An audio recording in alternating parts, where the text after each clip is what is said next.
నమస్కారం NSTV news కి స్వాగతం. నా పేరు సంధ్య. ఇక వార్తల్లోని ముఖ్యాంశాలను ఇప్పుడు చూద్దాం. నిన్న అనంతపురంలో తండ్రికి అత్యవసరంగా మందులు తీసుకెళ్తున్న జూనియర్ న్యాయవాదిపై సిఐ చేసిన పైశాచిక దాడిని Prathipadu bar association secretary Bonguluru Madhubabu తీవ్రంగా ఖండించారు.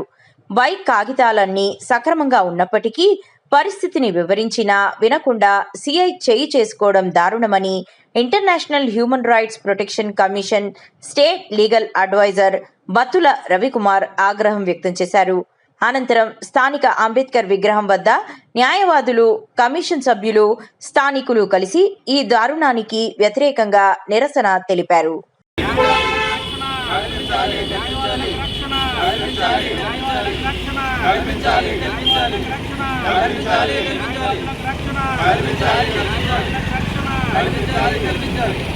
అది మన మధ్య ఉన్నటువంటి న్యాయవాది మధు గారు మాట్లాడుతూ కూర్చున్నాం. ఈరోజు ఇటీవల అనంతపురంలో న్యాయవాది అక్కడ ఉన్నటువంటి సర్కిల్ ఇన్స్పెక్టర్ గారు దారుణంగా కొట్టి అవమానించి స్టేషన్లోంచి బయటకు పంపించడం జరిగింది. మరి ఇటువంటి దురాక్రమణలు చేయడం వలన న్యాయవాద సమాజం అంతా కూడా మరి ఆందోళనకు గురవుతూ ఉంది. ఏదైతే సమాజంలో న్యాయవాదులు రాజ్యాంగ పరిరక్షణ కోసం పాటుపడుతున్నారు, అమాయకుల పట్ల అమానుషంగా ప్రవర్తిస్తున్న వారిపై చట్టపరంగా పోరాడుతున్న న్యాయవాదులు ఈ విధంగా సిఐ గారు చేసి మరి అవమానించడం చాలా దారుణమైన ఘటన. మరి ఈ ఘటనని మేము ఖండిస్తూ ఈరోజు హ్యూమన్ రైట్స్ తరఫున ఇక్కడ ఆందోళన చేస్తూ ఉన్నాం. ఈ కార్యక్రమానికి చేసినటువంటి సోదరులందరికీ కూడా ధన్యవాదాలు తెలియజేస్తాం. మరి మన మధ్యలో లాయరు రాయి శ్రీనివాస్ గారు కూడా 2 నిమిషాలు మాట్లాడుతూ మనం చేస్తున్నాం. ఇటువంటి చర్యలు చాలా అమానుషమైనటువంటివి కాబట్టి న్యాయవాదులకు అంతర్జాతీయ రక్షణ చట్టం అనేటువంటి దాన్ని మరి ఈ రాష్ట్ర ప్రభుత్వం రూపకల్పన చేయాలి, చట్టం చేయాలి. అప్పుడే న్యాయవాదులు గౌరవంగా జరగలుగుతారు, సమాజంలో వారు జరగలుగుతారని ఇచ్చిన అవకాశాల నుంచి ప్రభుత్వానికి ధన్యవాదాలు తెలియజేస్తున్నాం. నమస్కారం అండి.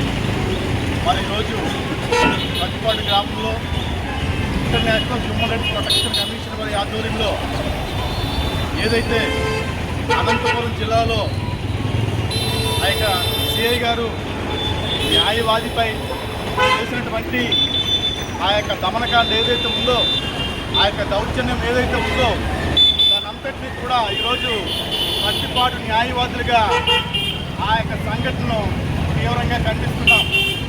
ఈరోజు ప్రజల యోగక్షేమాన్ని చూసుకోవాల్సిన బాధ్యత పోలీస్ వారి మీద ఉంది.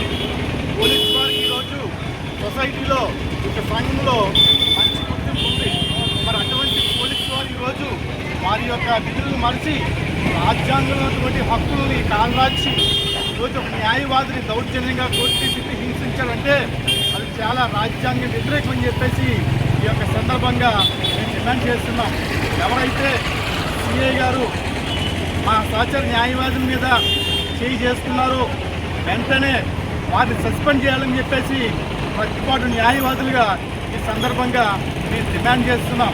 భవిష్యత్తులో ఇటువంటి సంఘటనలు పునరావృతం కాకుండా న్యాయవాదులకి అడ్వకేట్స్ ప్రొటెక్షన్ యాక్ట్ చేయమని చెప్పేసి ఈ సందర్భంగా ఇటు సైడు కేంద్ర ప్రభుత్వాన్ని కూడా మేము కోరుతున్నాం. కాబట్టి భవిష్యత్తులో ఇటువంటి దాడులు న్యాయవాదులపై మరి ఇటువంటి దాడులు ఏమైనా జరిగితే రాష్ట్రం మొత్తం న్యాయవాదులు కూడా సంఘటితంగా పోరాడి ఇటువంటి దురాక్రమణ చర్యలను తీవ్రంగా ఖండిస్తున్నామని చెప్పేసి ఇతరులతో ముగిస్తున్నాం.